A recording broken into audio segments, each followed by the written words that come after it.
Probability में next topic is total probability theorem.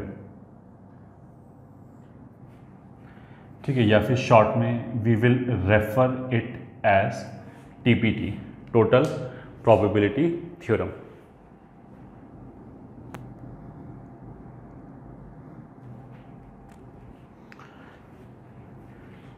पहले तो उसको समझ लेते हैं कि एग्जैक्टली इसमें किस टाइप के क्वेश्चंस आएंगे। अच्छा, वैसे ये मैं हमेशा बोलता हूँ कि प्रोबेबिलिटी वाला जो चैप्टर है यूजुअली बच्चों को काफ़ी डर लगता है। उसमें हम ऐसे उसमें मोटा मोटा 3 तरह की चीज़ें हैं। एक तो पीएनसी बेस्ड क्वेश्चन हो गए जो अभी तक हम कर रहे थे। उसके बाद एक जो मेजर चंक है जो आईआईटी जेईई में फ्रीक्वेंटली पूछा जाता है वो यही वाला टॉपिक है, टोटल प्रोबेबिलिटी थ्योरम। एंड इसके आगे 2 स्टेप और हैं, total probability theorem, then there is something called Bayes theorem, then there is something called revised probability. तो Bayes theorem and total probability theorem एक ही बात है। अगर एक चीज़ समझ में आ जाए तो दूसरा उसका एक स्टेप और आगे है बस। तो इससे भी आईआईटी जेईई में काफ़ी क्वेश्चन पूछे जाते हैं ये। ठीक है, यू कैन सेफली अज्यूम के 40-50% ऑफ द टाइम इसी से क्वेश्चन पूछा जा रहा है। तो ये काफ़ी इंट्यूटिव भी है, बच्चों को जल्दी समझ में भी आ जाता है। और फिर तीसरे टाइप के क्वेश्चंस हो गए जिसमें रिकर्शन, रिलेशन, या जिसे बोलते हैं ना उल्टे सीधे टफ क्वेश्चन जो हो गए। तो पीएनसी बेस्ड क्वेश्चन हो गए, इस वाले आर्टिकल के क्वेश्चन हो गए टीपीटी, एंड बेस थ्योरम को विल कॉल बीटी। एंड तीसरे जो चीज़ हो गया वो उसके आगे हो गया जिसे बोलते हैं रिकर्शन, रिलेशन, अलग टाइप के क्वेश्चन। ठीक है, जिसमें हर क्वेश्चन में अलग ही तरह का कॉन्सेप्ट लग रहा होगा। तो वो जो पार्ट है दैट इज़ प्रीटी टफ, उसमें चीज़ें इतनी जल्दी क्लिक नहीं करती, बट ये उतना टफ नहीं है। और यहाँ से मैंने बताया ना 40-50% ऑफ द टाइम यहाँ से क्वेश्चन आता है। ठीक है, अब इसमें क्वेश्चन का स्ट्रक्चर क्या होगा कि वो किसी भी चीज़ की प्रोबेबिलिटी पूछेगा। वो बोलेगा इस इवेंट की प्रोबेबिलिटी बताओ, और उस इवेंट को करने के they will be multiple options. ये ठीक है, मल्टीपल तरीके होंगे कि ऐसे भी कर सकते हैं, ऐसे भी कर सकते हैं, ऐसे भी कर सकते हैं। इस तरह के क्वेश्चंस आएंगे इसके अंदर। तो जैसे फॉर एग्जांपल हम ऐसे बोलते हैं कि 2 बैग रखें, सबसे इजी।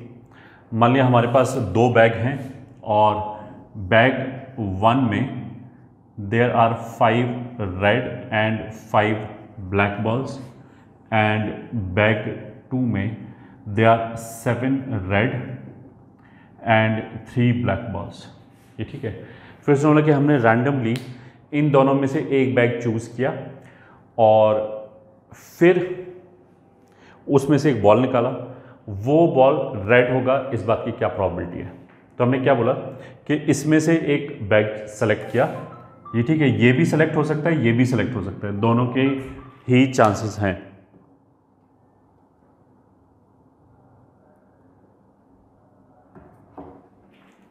ठीक है, और इक्वली लाइकली है, मतलब अगर हमने रैंडमली सेलेक्ट किया तो हाफ और हाफ। फिर उसने बोला कि अच्छा सेलेक्ट एक ही बैग होगा, मतलब ऐसा नहीं कि दोनों बैग एक साथ सेलेक्ट करें, कोई भी एक बैग सेलेक्ट किया तो या तो ये सेलेक्ट होगा या ये सेलेक्ट हो गया। फिर उस बैग से हमने एक बॉल निकाला। तो अगर मान लिया ये वाला बैग सेलेक्ट हुआ है, ठीक है, तो इससे बॉल निकालेंगे। अगर बैग B2 सेलेक्ट हुआ है तो उससे बॉल निकालेंगे। फिर हमने बोला कि वो जो बॉल हमने निकाला वो रेड होगा, इस बात की क्या प्रोबेबिलिटी है। तो यहाँ पे हो गया ड्रॉन बॉल इज रेड, इसको हमने इवेंट ई बोल दिया। ठीक है, तो ये टीपीटी का क्वेश्चन हो गया, टोटल प्रोबेबिलिटी थ्योरम का क्वेश्चन हो गया, जिसमें एक इवेंट की हमें प्रोबेबिलिटी निकालनी है जिस इवेंट के होने के मल्टीपल तरीके हैं। इस पाथ से भी हो सकता है और इस रास्ते के थ्रू भी हो सकता है। ये ठीक है, ये दोनों सेट ऑफ एग्जॉस्टिव इवेंट्स हैं विच आर म्यूचुअली एक्सक्लूसिव। तो these 2 events are mutually exclusive and set of exhaustive events. Mutually exclusive का मतलब क्या है कि अगर इससे निकाला तो इससे नहीं निकालेंगे, इससे निकाला तो इससे नहीं निकालेंगे, दोनों में से एक ही बैग से निकालना है बॉल। और सेट ऑफ एग्जॉस्टिव इवेंट्स का मतलब क्या है कि इन दोनों बैग के अलावा और कोई बैग नहीं है। ठीक है, तो इसके अलावा मतलब इन दोनों में से एक से तो निकालेंगे, ये भी श्योर हो गया। तो ऐसे क्वेश्चन का जो स्ट्रक्चर होगा कि एक इवेंट की प्रोबेबिलिटी निकालना है जिसके होने के मल्टीपल रास्ते हैं, इस रास्ते के थ्रू भी हो सकता है, इस रास्ते के थ्रू भी हो सकता है, वो हमारा टोटल प्रोबेबिलिटी थ्योरम हो गया। अगर मान लिया हमने ये बैग यूज़ किया तो फिर रेड बॉल निकलेगा, इसकी प्रोबेबिलिटी 5/10, ये बैग यूज़ किया, फिर रेड निकलेगा, उसकी प्रॉबिलिटी 7/10। तो ऐसे क्वेश्चन को करने के लिए इसकी प्रॉबिलिटी में हम क्या करेंगे, एक रास्ते में जितनी प्रॉबिलिटी आई सबको मल्टीप्लाई कर दिया। तो इस इवेंट की नेट प्रॉबिलिटी कितनी हो जाएगी, इसमें रास्ते में कौन कौन मिला, हाफ एंड 5/10, प्लस इसमें कौन कौन मिला, हाफ प्लस 7/10। तो ये सॉरी प्लस नहीं है, हाफ इंटू एक रास्ते में जितनी प्रॉबिलिटी आई उनको मल्टीप्लाई करेंगे, और एक रास्ते की प्रॉबिलिटी दूसरे रास्ते की प्रॉबिलिटी, इन सबको जोड़ेंगे। तो ये पाथ 1 हो गया, ये पाथ 2 हो गया, इनकी प्रॉबिलिटी को जोड़ेंगे। तो ये हो जाएगा 7 5 12/20 और 3/5। ये आंसर हो गया।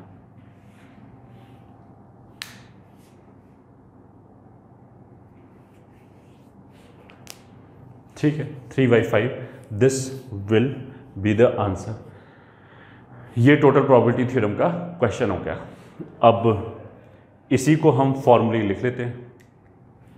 Late E1 E2 E3 and so on up till En are N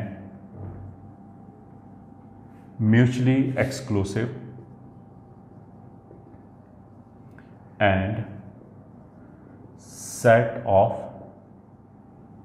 exhaustive events। ठीक है, म्यूचुअली एक्सक्लूसिव हैं एंड एग्जॉस्टिव इवेंट्स है।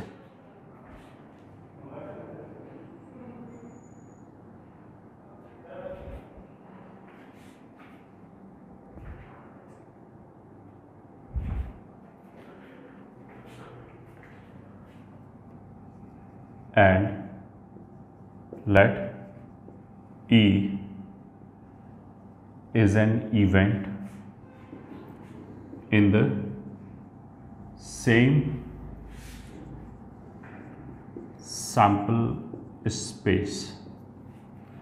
ठीक है, तो इसको डायग्राम से ऐसे समझ सकते हैं कि ये सैम्पल स्पेस है, इसमें E1 एक इवेंट है, E2 दूसरा इवेंट है, E3 तीसरा इवेंट है, बीच में कोई ER इवेंट है एंड सो ऑन, और लास्ट में जाके EN इवेंट है। ये ठीक है, तो ये तो N events which are mutually exclusive. Mutually exclusive का मतलब क्या है, इन दोनों में कुछ भी कॉमन नहीं है। ये ठीक है, ये दोनों एक साथ नहीं हो सकते, इन दोनों का इंटरसेक्शन 5 है। 5 है, कोई भी दो इवेंट्स उठा लो उनका इंटरसेक्शन 5 है। ये तो हो गया म्यूचुअली एक्सक्लूसिव। ठीक है, सेट ऑफ एग्जॉस्टिव इवेंट्स मतलब ये जो N इवेंट्स हैं इसने पूरा सैम्पल स्पेस कवर कर लिया, इनके अलावा और कोई इवेंट नहीं हो सकता। फिर हमने इसी सैम्पल स्पेस में एक इवेंट E डिफाइन किया। अब E जो है उसको हम ऐसे बोलते हैं इन पार्ट से मिलके बनाए। ये ठीक है, फिर ये वाला पार्ट ऐसे करके इन पार्ट्स को अगर हम सम करें तो E आ जाएगा। तो probability of E is equals to ये वाला पार्ट। अब this part is nothing but E and E1 का इंटरसेक्शन पार्ट, तो इसको हम लिख सकते हैं E intersection E1 plus probability of E intersection E2 plus and so on, last में probability of E intersection En। ठीक है, सिग्मा के फॉर्म में इसको लिख सकते हैं probability of E intersection Ek, और K का वैल्यू हम 1 से n तक ले जा सकते हैं। तो K इज इक्वल टू 1 रखने पे ये वाला पार्ट आ जाएगा, 2 रखने पे, 3 रखने पे, R रखने पे ये आ जाएगा, n रखने पे ये आ जाएगा। सो प्रोबेबिलिटी ऑफ E ये हो गया। अब इसी को हमने कंडीशनल प्रोबेबिलिटी पढ़ा है, तो इसको हम ऐसे बोलते हैं प्रोबेबिलिटी ऑफ फर्स्ट इवेंट। ये ठीक है, हमने sum and addition and multiplication rule पढ़ा था, वहाँ पे भी ऐसे पढ़ा था कि दो इवेंट्स के होने की प्रोबेबिलिटी क्या है, प्रोबेबिलिटी ऑफ पहला इवेंट इनटू प्रोबेबिलिटी ऑफ दूसरा गिवन फर्स्ट हैज अकर्ड। ठीक है, इसको हम सिंपल लैंग्वेज में बोलें तो ये तो प्रोबेबिलिटी हो गई एक पाथ की। ये ठीक है, जैसे ये दो पाथ हैं, तो ये जो प्रोबेबिलिटी ऑफ ई के है दिस इज बेसिकली दिस, कि हम ये वाला बैग चूज करेंगे, इसकी प्रोबेबिलिटी हाफ है, into probability of E given E के का मतलब क्या है कि इसके होने की probability given this path is chosen, तो वो ये लिखा हुआ है probability of E given B1 was chosen, मतलब कि रेड बॉल निकलेगा इस बात की प्रोबेबिलिटी प्रोवाइडेड वो हमने बैग B1 से निकाला है। तो ये वाला जो पार्ट है वो बेसिकली ये पार्ट है, और ये जो पार्ट है वो यहाँ वाला पार्ट है। ये हमारा टोटल प्रोबेबिलिटी थ्योरम का स्टेटमेंट हो गया।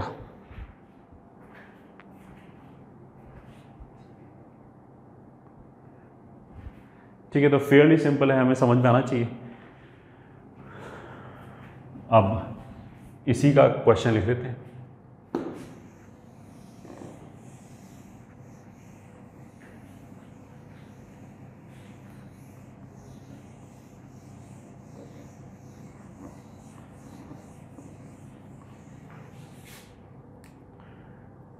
Question 1. Let B1 and B2 are two bags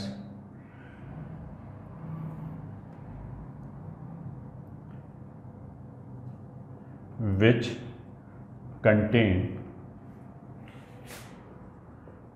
5 red plus 5 blacks and 7 red plus 3 black balls respectively. If a bag is selected at random,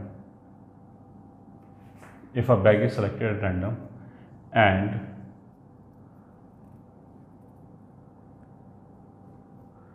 a ball is drawn from it, then find the probability that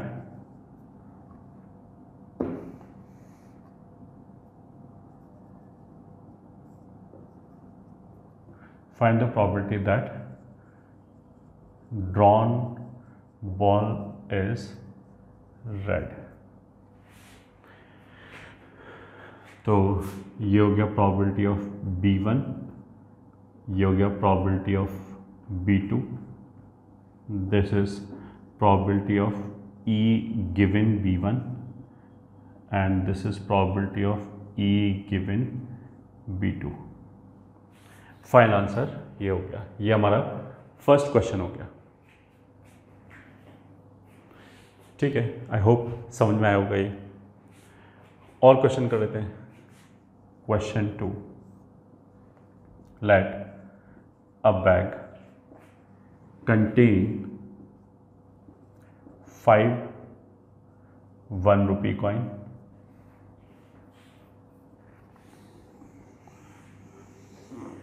let a bag contains 5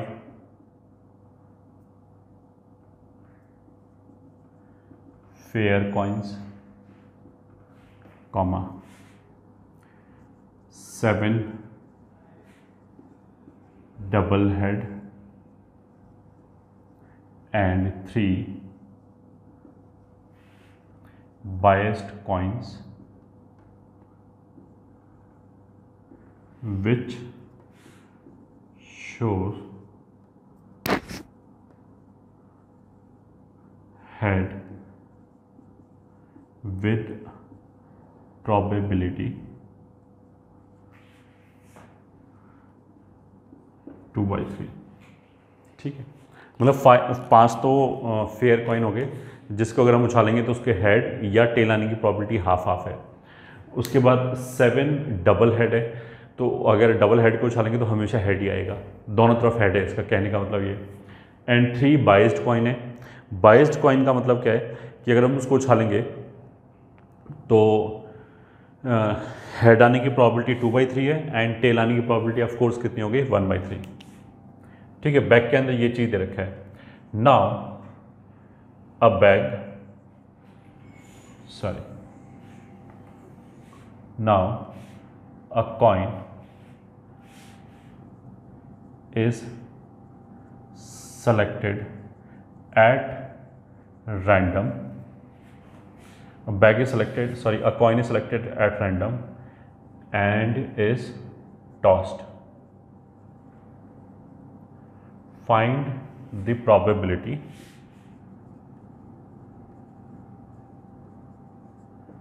that it shows head.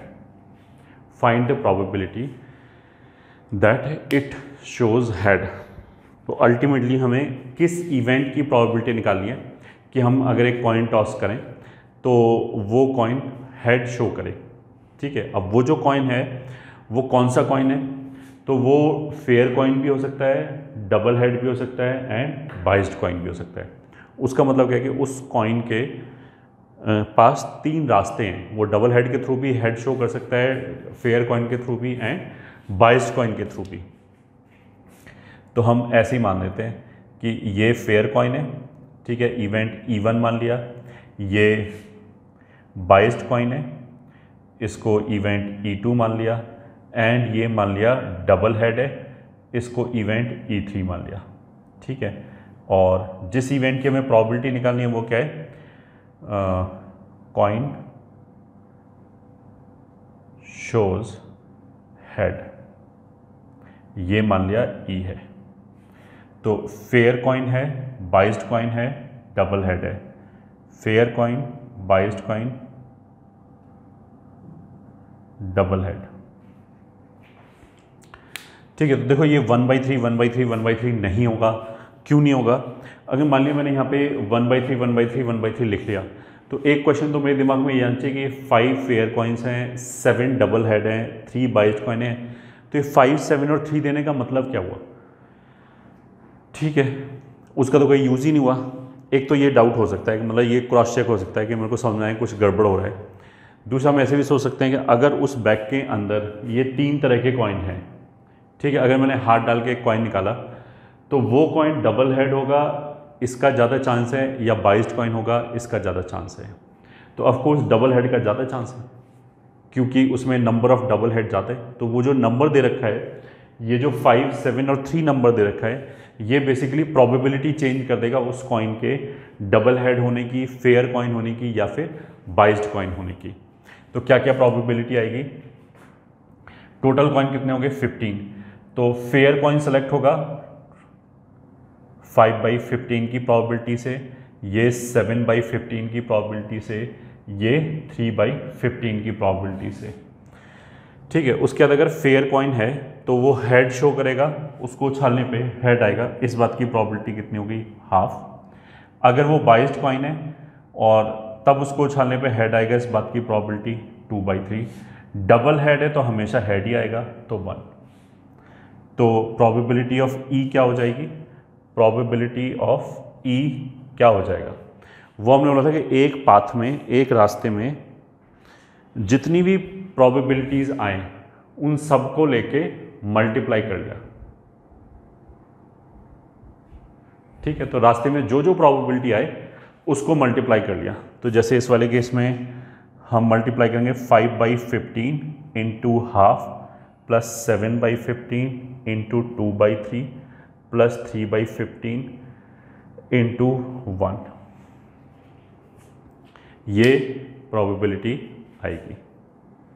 ठीक है, अब इसको calculate कर सकते हैं।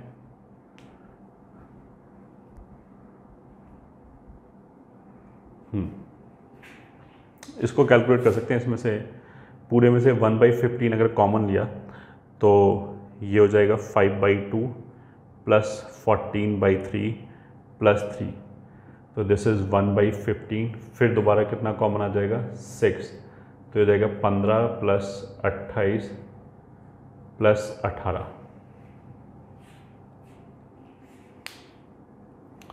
ठीक है,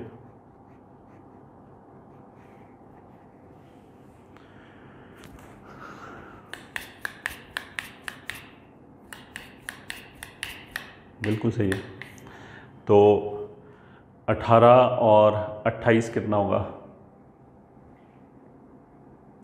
46, 51, 61 upon 90, या गया इसकी प्रोबेबिलिटी। ठीक है, ये आंसर हो गया। तो जो इसके क्वेश्चन होंगे, टोटल प्रोबेबिलिटी थ्योरम के जो क्वेश्चन होंगे वो इस तरह के होंगे कि किसी एक इवेंट के होने की प्रोबेबिलिटी वो पूछेगा और उस इवेंट के होने के मल्टीपल तरीके पॉसिबल होंगे। ठीक है, इस तरह के क्वेश्चन होंगे। अब इसी के आगे एक स्टेप आगे जाएं तो हमें क्या मिलेगा? Base theorem. ठीक है, बेस थ्योरम क्या होगा? इसी तरह का स्ट्रक्चर होगा बिल्कुल क्वेश्चन में, बस उसमें क्या होगा वो इसमें टोटल प्रोबेबिलिटी थ्योरम में तो हमने ये बोला कि ये इवेंट हो इसकी क्या प्रोबेबिलिटी है। बेस थ्योरम में क्या बोलेगा कि ये सब डिफाइन कर देगा कि दो बैग हैं, हमने एक बैग सेलेक्ट किया, उससे एक बॉल निकाला। अब वो बोलेगा कि ये जो बॉल है वो रेड निकला। ठीक है, रेड निकला ये मेरे को पता है, तो वो पहले बैग से निकला, इसकी प्रोबेबिलिटी बताओ। मतलब यहाँ तो हम पूछ रहे हैं इवेंट की प्रोबेबिलिटी। बेस थ्योरम क्या हो गया कि उसने ये बता दिया कि इवेंट हो चुका है। Bayes theorem is basically conditional probability. Bayes theorem में उसने क्या बोला कि इवेंट हो गया है, अब ये बताओ किस पाथ से हुआ है, मतलब इसके थ्रू हुआ है या इसके थ्रू हुआ है, इस बात की प्रोबेबिलिटी बतानी। It is as simple as this कि यही सारी कैलकुलेशन से आंसर आ जाएगा, कुछ भी एक्स्ट्रा करने की जरूरत ही नहीं। अगर उसने बोला कि दो बैग हैं, ये डिस्ट्रीब्यूशन बता दिया, फिर उसने बोला कि रैंडमली हमने एक बैग सेलेक्ट किया, उसमें से एक बॉल निकाला, वो बॉल रेड निकला। ठीक है, तो जो बेस थ्योरम के क्वेश्चन में पहचानेंगे कैसे, वो ऐसे बोलेगा कि ऐसा ऑब्जर्व हुआ, ये ठीक है, इट वाज फाउंड, इस तरह की लैंग्वेज यूज हो रहा होगा। तो जैसे उसने बोला कि that ball was found to be red, now find the probability that it came from bag 1। तो उल्टा पाथ की प्रोबेबिलिटी निकालेंगे।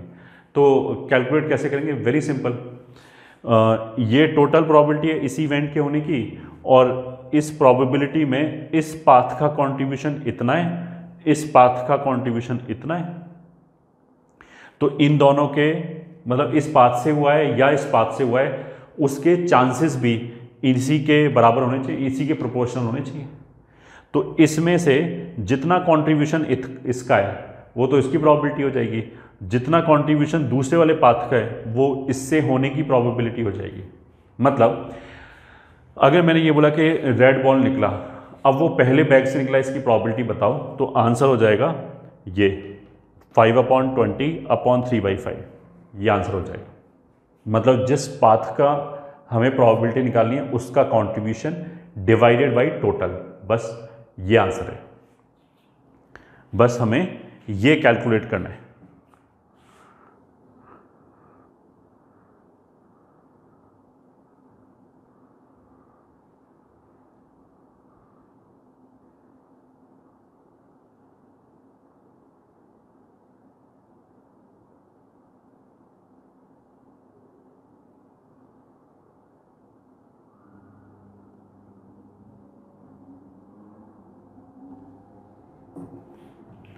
ठीक है, तो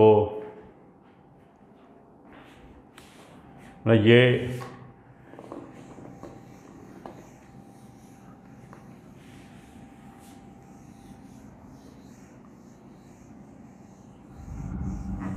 डायग्राम तो ऐसे ही रहने देते हैं क्योंकि इसको we will use to calculate बस बेस थ्योरम। ठीक है, if E1 E2 E3 and so on up till En are n mutually exclusive and set of, चलो ये मिटाई देते हैं, नया क्वेश्चन कर लेंगे।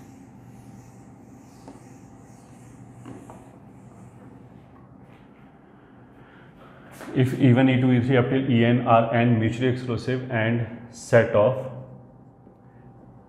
exhaustive events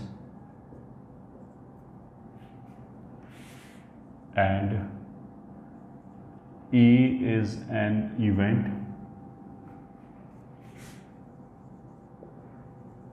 defined on same sample space. Now if event E has occurred,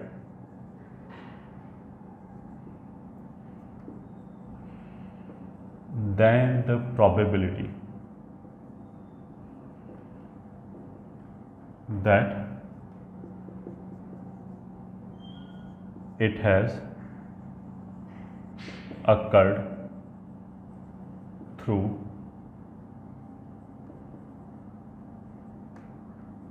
path ER is, ये ठीक है, मतलब पाथ ER का मतलब क्या है कि इवेंट ER भी हो चुका है। तो जो इवेंट E है उसके होने के मल्टीपल तरीके थे, E1 E2 E3 and so on, इनमें से किसी के भी थ्रू हो सकता था। अब हमने ये बता दिया कि इवेंट E हो गया है, वो किस पाथ से हुआ है इस बात की प्रोबेबिलिटी पूछा जा रहा है। ठीक है, तो डायग्राम तो वैसे ही बनेगा, E1 E2 and so on, बीच में कहीं ER है एंड आगे चल के EN, ये हो गया हमारा इवेंट E। तो यहाँ क्या बोला गया, प्रोबेबिलिटी ऑफ ER निकालनी है गिवन E। तो पहले तो सिंपल डेफिनीशन लगा सकते हैं अपनी कंडीशनल प्रोबेबिलिटी का, कि ऊपर दोनों का इंटरसेक्शन डिवाइडेड बाय नीचे वाली प्रोबेबिलिटी नीचे। अब ये जो PE है, this we have already calculated, total probability theorem लगा कि दिस प्लस दिस ऐसे करके ये ऑलरेडी कैलकुलेट कर चुके हैं।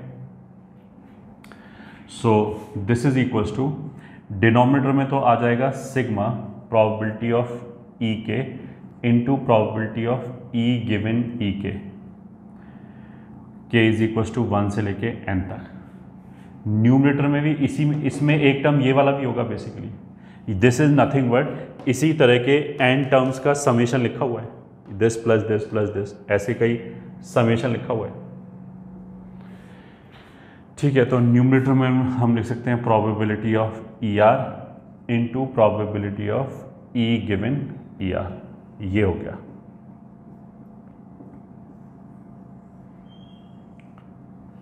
ठीक है,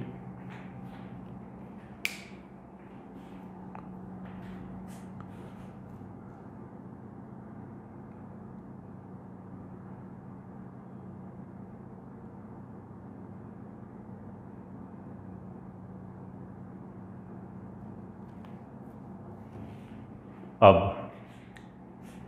कर लेते हैं उसको।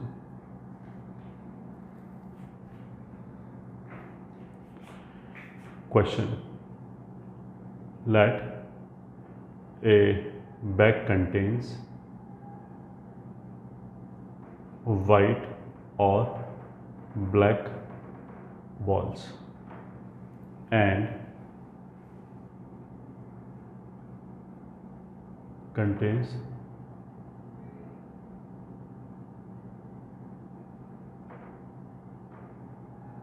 and the number of balls is 3. Now the probability that bag contain are white balls is directly proportional to R। उसके अंदर मतलब उसे ये तो बता दिया कि वाइट एंड रेड बॉल हैं, ठीक है, टोटल बॉल बता दिया 3 है। अब कितनी वाइट हैं कितनी रेड हैं ये नहीं बताया उसने बोला कि उसके अंदर R वाइट बॉल हैं, ये R के ही प्रोपोर्शनल है, directly proportional to R। Now if a ball is drawn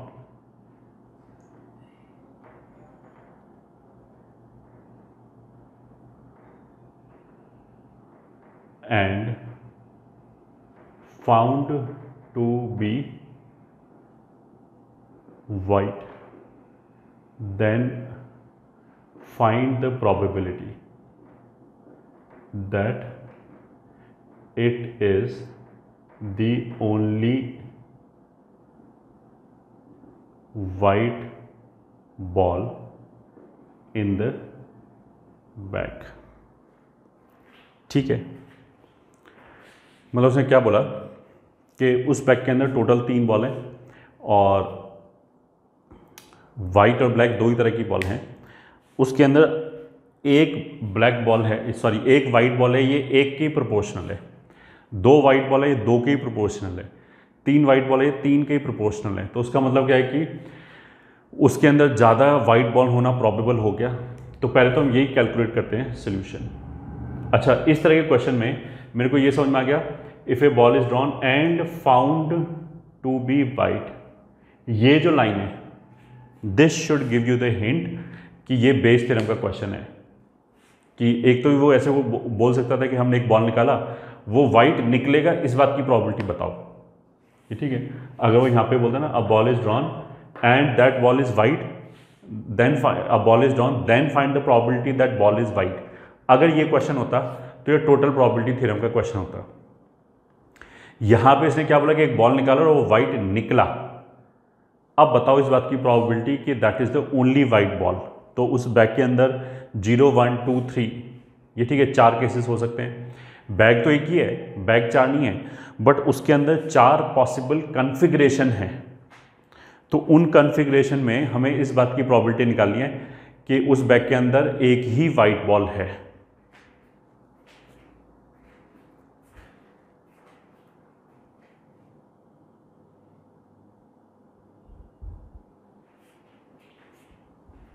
ठीक है,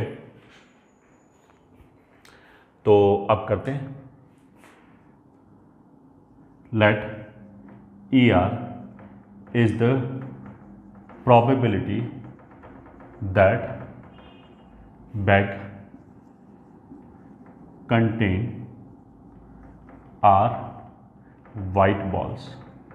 अच्छा, इस तरह के क्वेश्चन में, बेस थ्योरम के क्वेश्चन में गलती से बचने के लिए हम क्या करें, जैसे उसने बोला कि दिस वॉज फाउंड, ये ठीक है, इट वॉज ऑब्जर्व्ड, तो उसके आगे हमने क्वेश्चन पढ़ा ही नहीं। हमने तो क्या किया, जो उसने ये दिया ना कि ये इवेंट हो गया, हम उसी की प्रोबेबिलिटी निकालें कि उस इवेंट के होने की क्या प्रोबेबिलिटी है जो हो गया। ठीक है, जैसे द मोमेंट उसने ये बोला, हमने क्वेश्चन पढ़ा कि लेट दिस, ये ठीक है, a ball is drawn and found to be white then find the probability, तो हम यहीं रुके, हमने आगे क्वेश्चन नहीं पढ़ा। मैंने ऐसे सोचा कि अगर ये टोटल प्रोबेबिलिटी थ्योरम का क्वेश्चन होता तो फिर क्वेश्चन क्या होता कि एक बॉल हमने निकाला, वो वाइट निकले, इस बात की प्रोबेबिलिटी बताओ। तो क्या दे रखा है उसको भूल के हम पहले यही कैलकुलेट करेंगे कि वो बॉल वाइट निकला, इस बात की क्या प्रोबेबिलिटी है, मतलब टोटल प्रोबेबिलिटी थ्योरम वाली चीज़ लगाएंगे, उसके आगे क्वेश्चन पढ़ेंगे, क्योंकि वही कैलकुलेशंस यूज़ होगा। और ऐसा करने से क्या होगा, गलती के चांस कम हो जाएंगे। ये ठीक है, हमारा माइंड बाइस्ड नहीं होगा। क्या बताया मैंने नटशेल में कि जो इवेंट उसने दे रखा है कि ये इवेंट हो गया, तुम पहले उसी इवेंट की प्रोबेबिलिटी निकालो कि उस इवेंट के होने की क्या प्रोबेबिलिटी है, ये निकाला हमने। ठीक है, तो let ER is the probability that bag contains R white ball.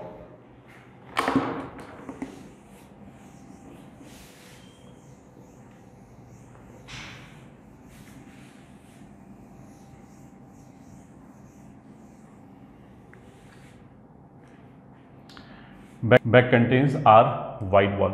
Basically bag के अंदर क्या हो सकता है, हम ऐसे बोलेंगे 0 white 3 black, 1 white 2 black, 2 white 3 black, sorry 1 black और 3 वाइट 0 ब्लैक। तो इसकी क्या प्रोबेबिलिटी है, इसकी क्या प्रोबेबिलिटी है, इसकी क्या प्रोबेबिलिटी है, इसकी, ये ठीक है। ड्रॉन बॉल इज वाइट, ये हो गया इवेंट E, ये मान लिया हो गया E0, E1, E2, E3।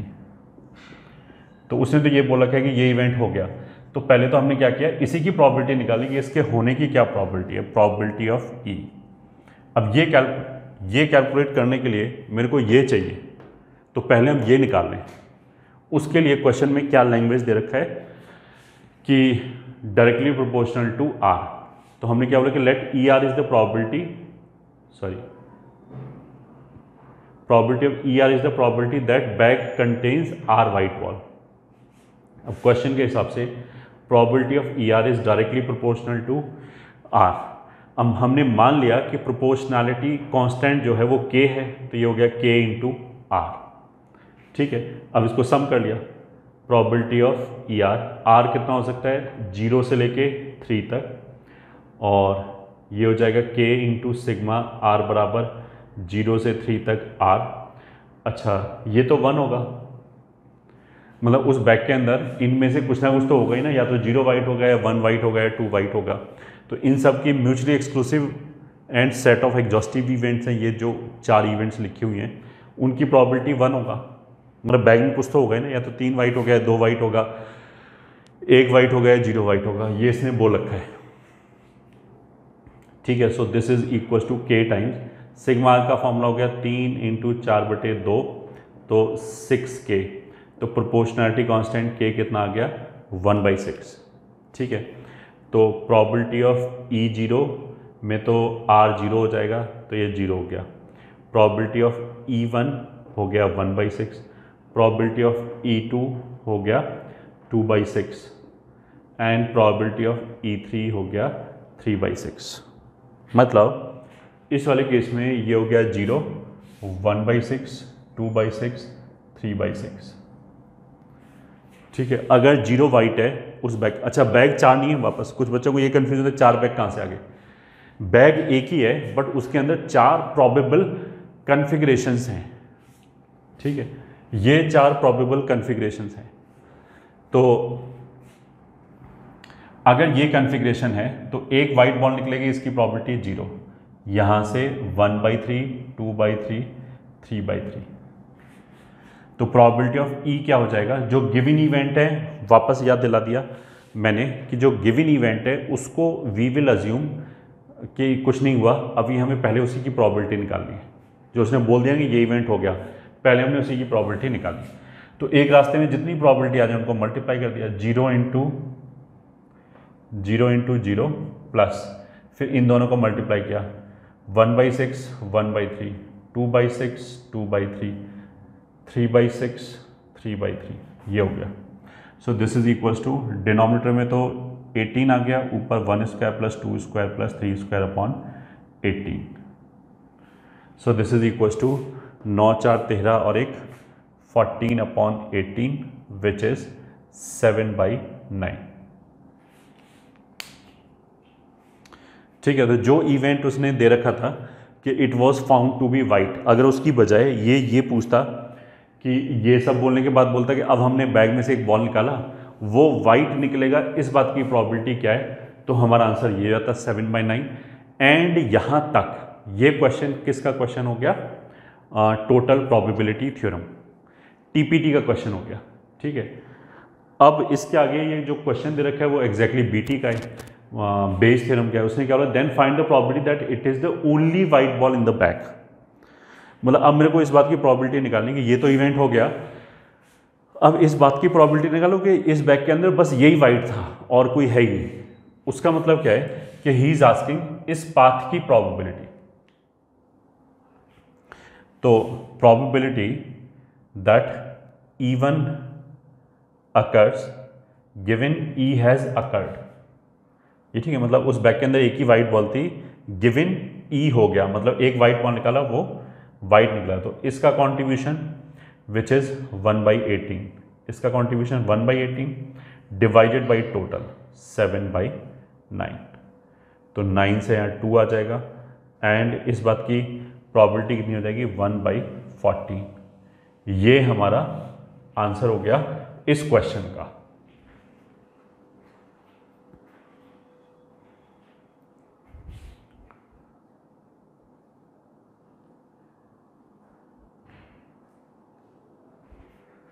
ठीक है, ये आंसर हो गया।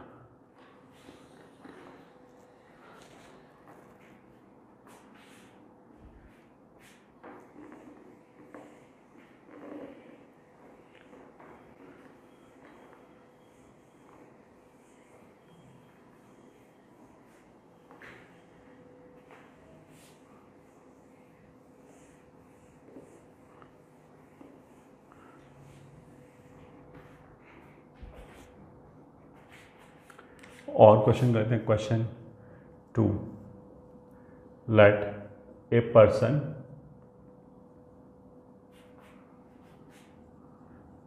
goes from Delhi to Mumbai using car, train or by air with probabilities 1/7, 3/7 and 3/7 respectively. Now he reaches on time using these modes of travel with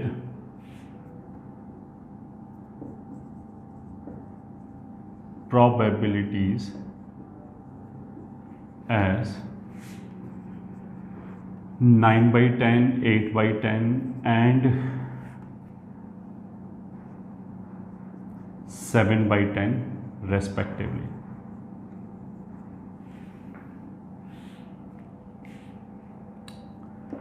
Now if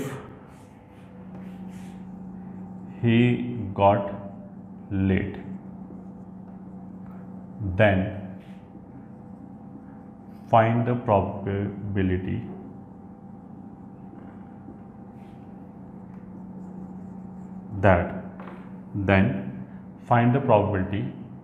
that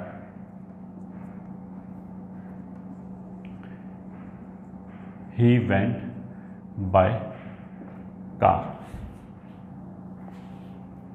ठीक है, question पढ़ लो पहले। उसने बोला कि एक पर्सन है जो दिल्ली से मुंबई जा रहा है, ठीक है, and he can use any one of these 3 modes of travel, या तो कार से जाएगा या ट्रेन से या बाय एयर जा रहा है। कार से जाएगा, इस बात की प्रोबेबिलिटी क्या है, इज़ 1/7, और ट्रेन से जाएगा, इस बात की प्रोबेबिलिटी 3/7, और क्या बोलते हैं एयर बाय एयर जाएगा, प्लेन से जाएगा, इस बात की प्रोबेबिलिटी भी 3/7 है।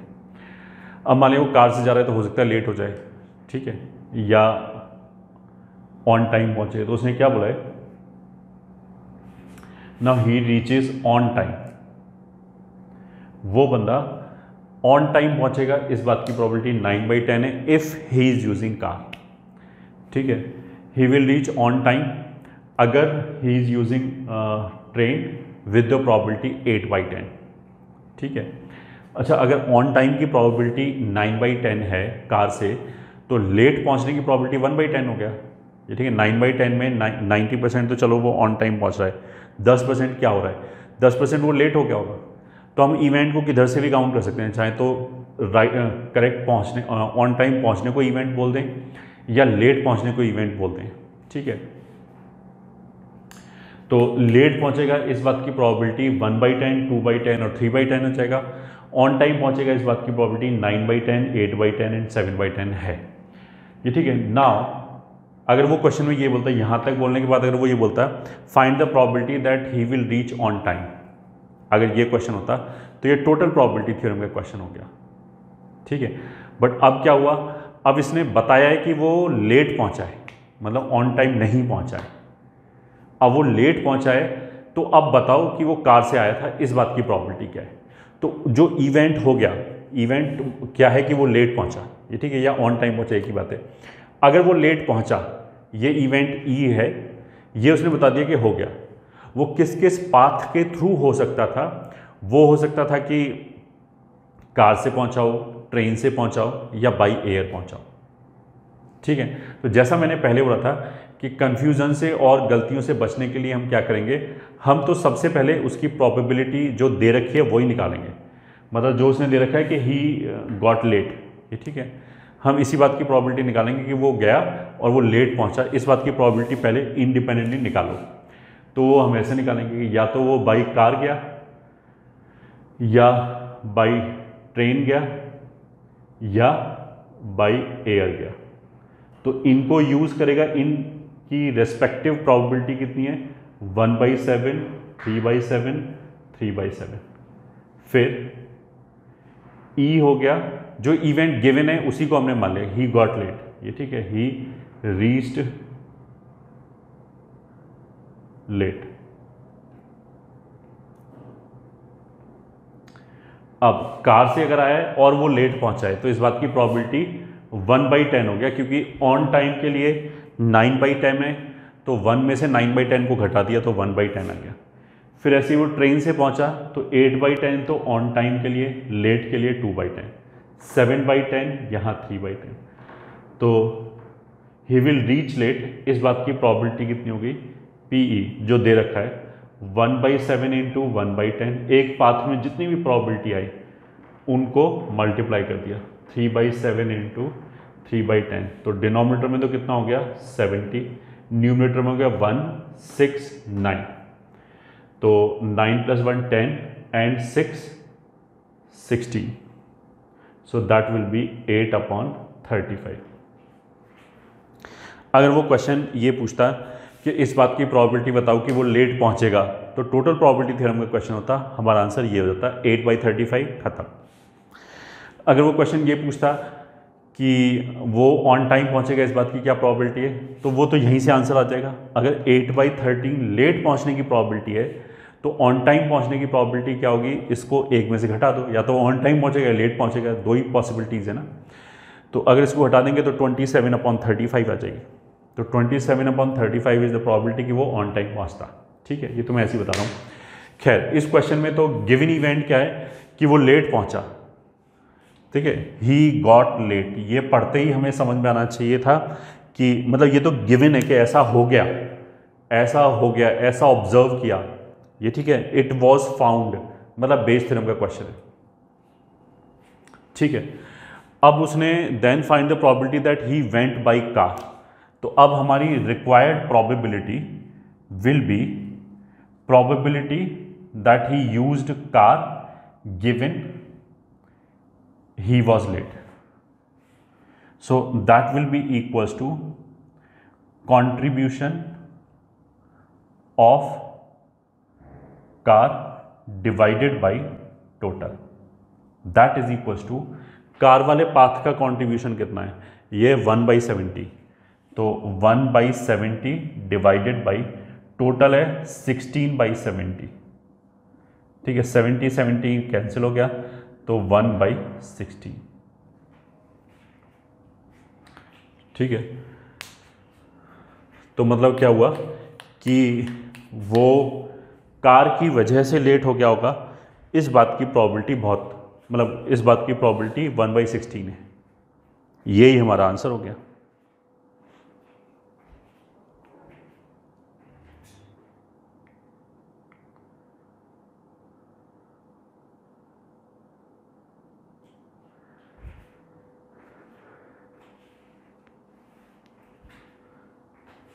ठीक है, तो ये एक और क्वेश्चन हो गया हमारा बेस थ्योरम का, और आगे चलते हैं।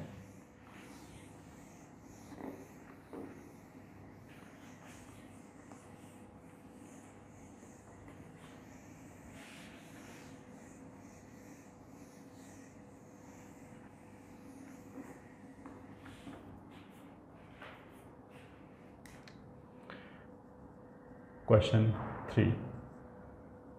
Let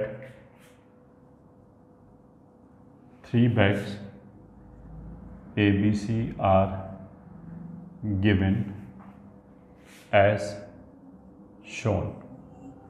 ठीक है, बैग ए के अंदर मान लिया 3 ग्रीन 7 रेड, बैग बी के अंदर 5 ग्रीन 5 रेड, एंड बैग सी के अंदर 6 ग्रीन एंड 4 रेड बॉल्स हैं, ये ठीक है, given as shown. Now a die is rolled and if outcome is 1 or 2 or 3, then a ball is drawn from bag A. Okay. Or if outcome is 4 or 5, then a ball is drawn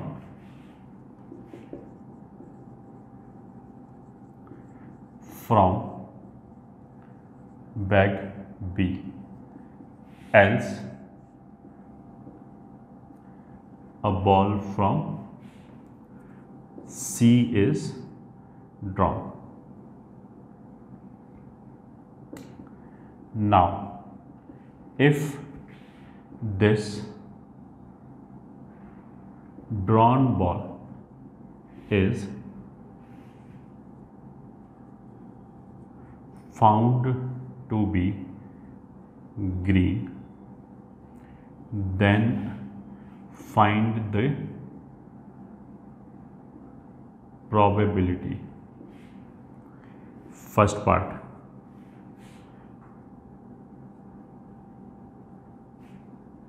it came from bag C. Second part, on die 5 was obtained. Third part, on die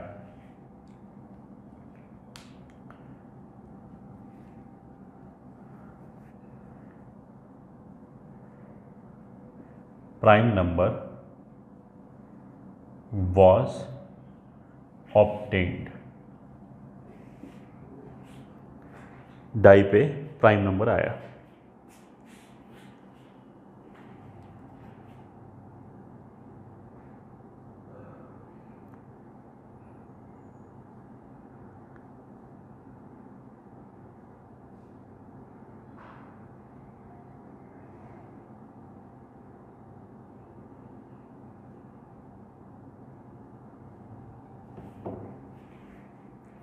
ठीक है,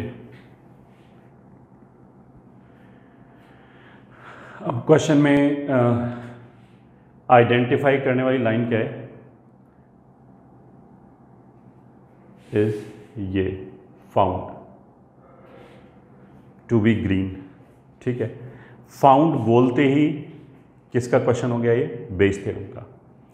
तो अब आ जाओ, या तो bag ए होगा, या bag B होगा, या बैग सी होगा। ठीक है, अगर ये सब डाई वाई रोल नहीं करते, हम बोलते कि रैंडमली एक बैग सेलेक्ट कर लिया, उससे बॉल निकाल लिया, तो 1/3 1/3 1/3 हो जाता है प्रोबेबिलिटी। इसमें क्या है कि इसके ऊपर भी प्रोबेबिलिटी लगा दी कि ये सेलेक्ट होगा, इस बात की प्रोबेबिलिटी क्या है?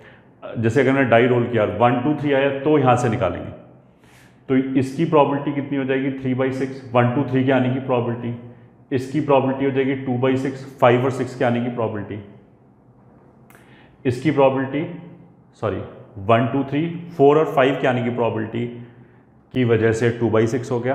6 के आने की प्रोबेबिलिटी 1/6, तो ये हो गया ये। ठीक है, this is 3 green 7 red 5 green 5 red 6 green 4 red, और एक बॉल निकाला एंड ग्रीन इज ड्रॉन। तो इसकी प्रोबेबिलिटी, ग्रीन निकालने की प्रोबेबिलिटी 3/10, यहाँ से 5/10, यहाँ से 6/10। तो जो इसने इवेंट दे रखा है कि it was found to be green, पहले तो हमने उसी की प्रोबेबिलिटी निकाली, तो इसकी प्रोबेबिलिटी कितनी हो गई? PE बराबर एक पाथ की प्रोबेबिलिटी को मल्टीप्लाई कर दिया, 3/6 3/10, 2/6 5/10, 1/6 6/10. So this is equals to 9/60 plus 10/60 plus 6/60। तो ये 25/60 ये आ गया इस बात की प्रोबेबिलिटी के ग्रीन बॉल आएगा। ठीक है, अब एक एक करके पढ़ लेते हैं ये, ठीक है। ये तो हमें वैसे भी निकालना था। अगर वो क्वेश्चन में ये बोलता find the probability of drawn ball is green, तो हमारा आंसर यही हो जाता।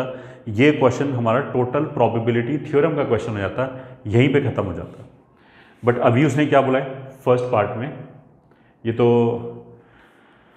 तो गिवन इवेंट हो गया कि ग्रीन बॉल आ गया, ठीक है। अब उल्टा पाथ की प्रोबेबिलिटी पूछा है। फर्स्ट वाले पार्ट में उसने पूछा कि इट केम फ्रॉम बैग सी, मतलब प्रोबेबिलिटी ऑफ सी से बॉल आया given E has occurred.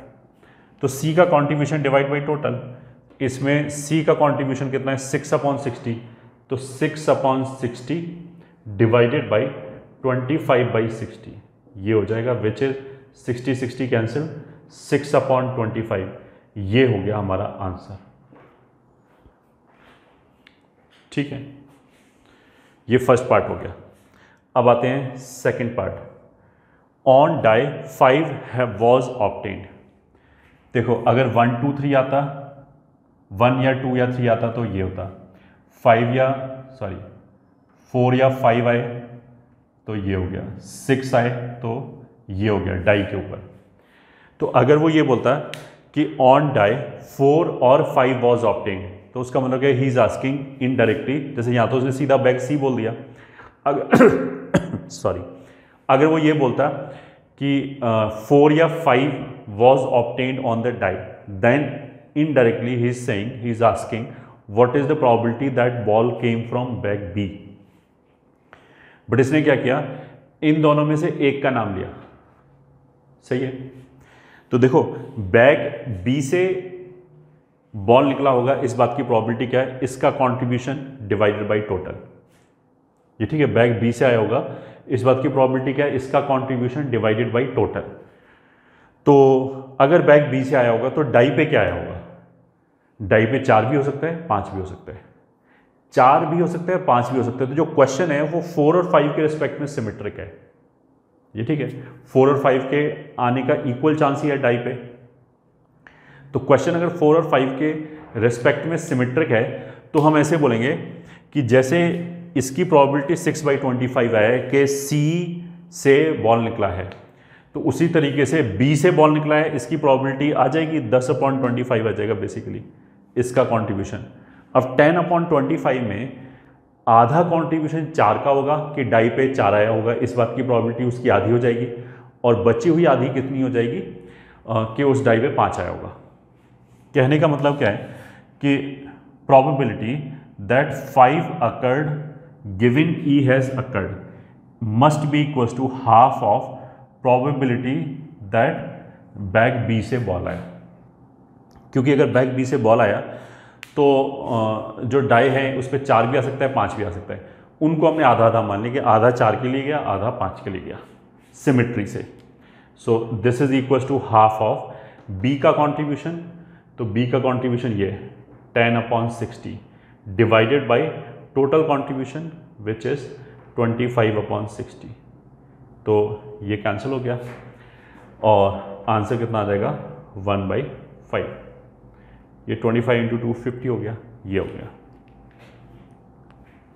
I hope you are getting the logic what we are doing.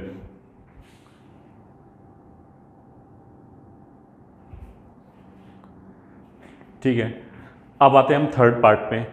On die prime number was obtained, ठीक है। अब किस बात की प्रोबेबिलिटी निकालनी है थर्ड वाले पार्ट में, कि प्रोबेबिलिटी कि डाई पे प्राइम नंबर आया। प्राइम नंबर का मतलब क्या है, 2 और 3 और 5, ये 3 प्राइम है, गिवन ई हैज अकर्ड, ठीक है। तो अगर 2 आया वो भी चलेगा, अगर 3 आया तो भी चलेगा, 5 आया तो भी चलेगा। तो हम इसको बोल सकते हैं probability of 2 given E plus probability of 3 given E plus probability of 5 given E. ये कैलकुलेट करना है कि या तो 2 आया या 3 आया या 5 आया।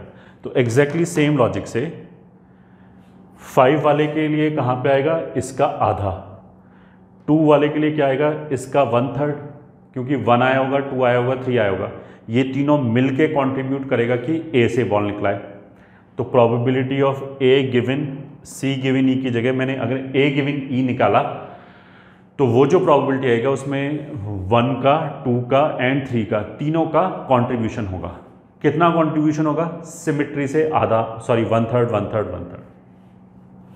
तो अगर देखो तुम्हें सेकंड पार्ट समझ में आया है तो ये थर्ड पार्ट भी अपने आप आ जाएगा। This is equal to 1/3 into probability of A given E plus 1/3 into probability of B given E plus half of probability of, sorry ये भी ए ही आएगा, यहां आएगा बी गिवन ई, ठीक है। And probability of A given ई कितना है? ए का कंट्रीब्यूशन कहाँ था? 9/60, तो 9/25, सॉरी 9 हाँ सही है 9/25। तो थर्ड पार्ट में इसकी रिक्वायर्ड प्रोबेबिलिटी कितनी हो जाएगी? 1/3 into 9/25 plus 1/3 into 9/25 plus half into 10/25, यह आ जाएगा, ठीक है। 3 से ये 3 हो गया, 3 से ये 3 हो गया, 2 से ये 5 हो गया, तो 3 और 3 6 और 5 11/25। ये है क्या आंसर कि प्राइम नंबर आया होगा इस बात की प्रोबेबिलिटी।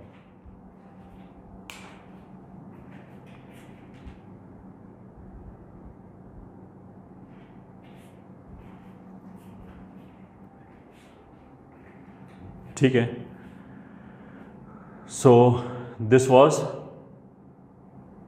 बेस थ्योरम का एक और एग्जांपल।